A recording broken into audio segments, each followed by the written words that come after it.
Hello from gang.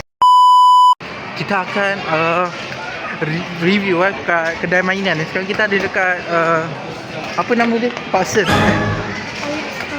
Dekat dalam Ion lah. Dalam Ion. Dalam Aeon lah. Cak gerak. Mantap.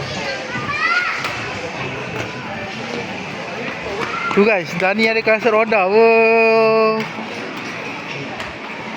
Oh. Apa? Dani ada kat rumah. Ha? Dani kan ada juga. Tipu. Yalah, kamu main. Tipu. Dani tipu guys. Jangan nak menipu guys. Apa salah dia orang? Ni guys. Siapa peminat Pokemon, oi, pasti suka lah ya. Rasa macam dekat Jepun Yelah tu.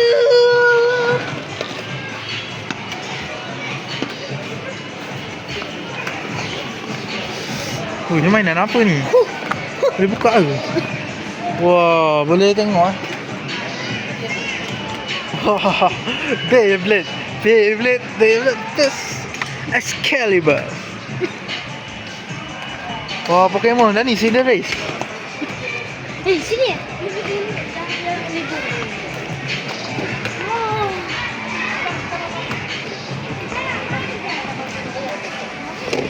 Ini guys, hasil tangan kita.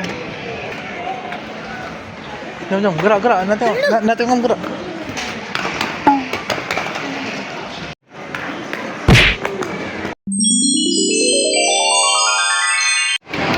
Okay guys, kita ada dekat arcade ya. Gosok gigi.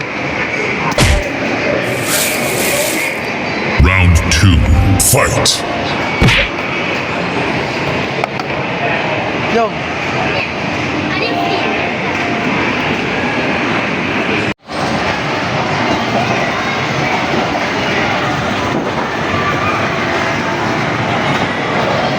Dani guys.